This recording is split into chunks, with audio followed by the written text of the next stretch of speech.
ഏശയ്യാ പ്രവാചകൻ്റെ പുസ്തകം അധ്യായം 56. എല്ലാവർക്കും രക്ഷ. കർത്താവ് അരുളി ചെയ്യുന്നു, ന്യായം പാലിക്കുക, നീതി പ്രവർത്തിക്കുക. ഞാൻ രക്ഷ നൽകാൻ പോകുന്നു. എൻ്റെ നീതി വെളിപ്പെടും. ഇവ പാലിക്കുന്നവൻ, ഇവ മുറുകെ പിടിക്കുന്ന മർത്യൻ, സാബത്ത് അശുദ്ധമാക്കാതെ ആചരിക്കുകയും തിന്മ പ്രവർത്തിക്കാതിരിക്കുകയും ചെയ്യുന്നവൻ അനുഗ്രഹീതൻ.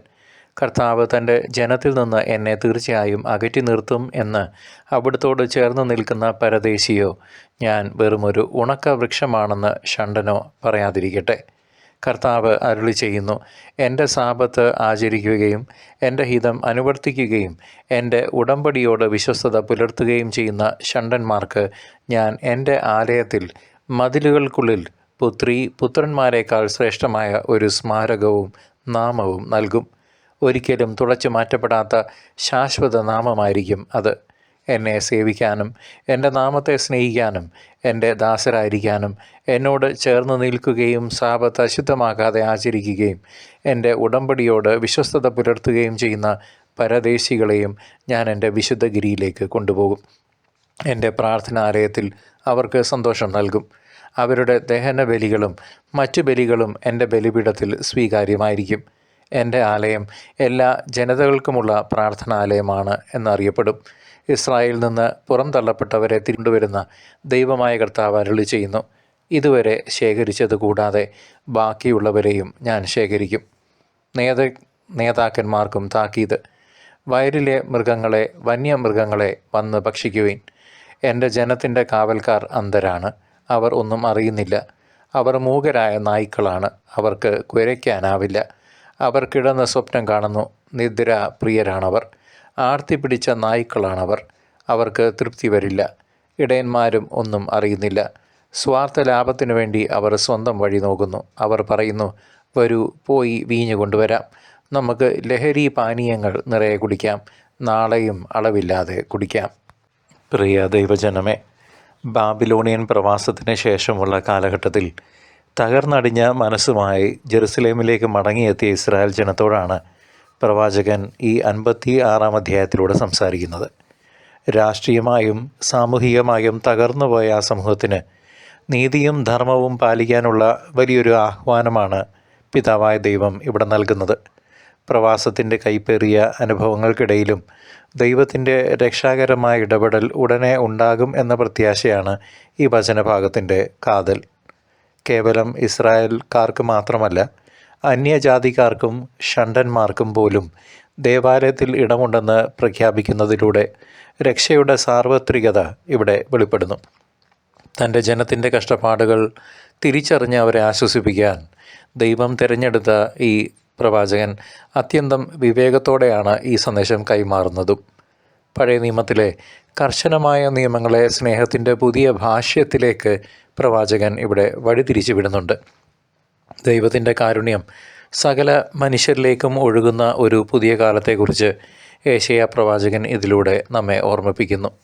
നീതി പ്രവർത്തിക്കാനും കരുണ കാണിക്കാനും മടിക്കുന്ന ഭരണകർത്താക്കളെയും അലസരായ കാവൽക്കാരെയും നിശിതമായി വിമർശിച്ചുകൊണ്ട് ഏശയ്യാ പ്രവാചകൻ തൻ്റെ ധീരമായ നിലപാട് വ്യക്തമാക്കുന്നു.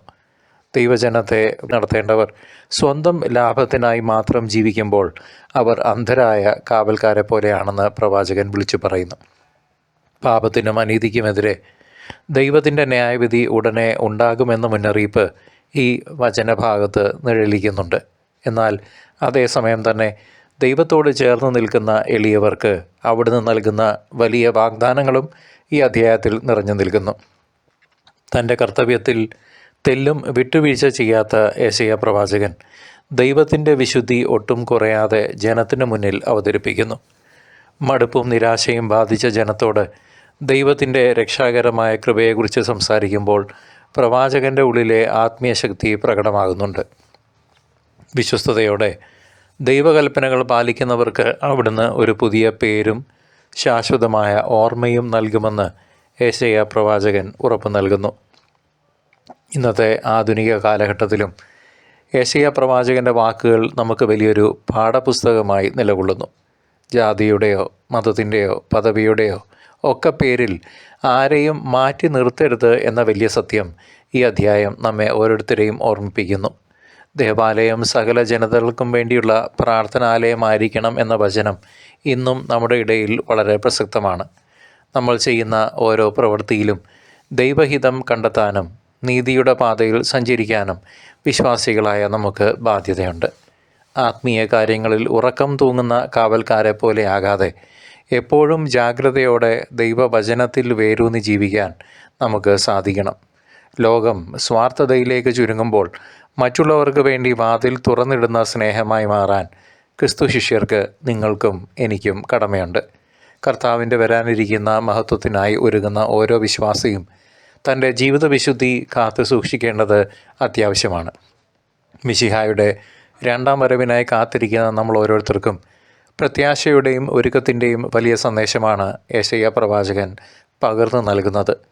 നമ്മുടെ കുറവുകളെയും പാപങ്ങളെയും ഓർത്ത് ഭാരപ്പെടാതെ ദൈവത്തിൻ്റെ അചഞ്ചലമായ കരുണയിൽ ആശ്രയിച്ച് മുന്നോട്ട് നീങ്ങാൻ ഈ വചനഭാഗം സഹായിക്കുന്നു. വിശുദ്ധമായ ജീവിതം നയിക്കുന്നവർക്ക് സ്വർഗത്തിൽ ഒരു നിത്യമായ ഇടം ദൈവം കരുതിയിട്ടുണ്ട് എന്ന വാഗ്ദാനം നമുക്ക് വലിയ ആശ്വാസം പ്രദാനം ചെയ്യുന്നു. പാപത്തിൻ്റെ അന്ധകാരം മാറി ദൈവത്തിൻ്റെ പ്രകാശം ഉദിക്കാൻ പോകുന്ന ആ മഹാസുദിനത്തിനായി നമുക്ക് ഒരുമിച്ച് പ്രാർത്ഥിക്കാം, ഒരുമിച്ച് മുന്നേറാം.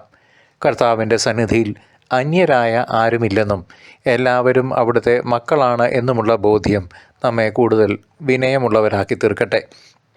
വിശ്വാസത്തിൽ ഉറച്ചു നിൽക്കുവാനും സ്നേഹത്തിൽ വളരാനും ഈ വചനചിന്തകൾ നിങ്ങളെ ഓരോരുത്തരെയും ശക്തിപ്പെടുത്തട്ടെ എന്ന് ആശംസിക്കുന്നു.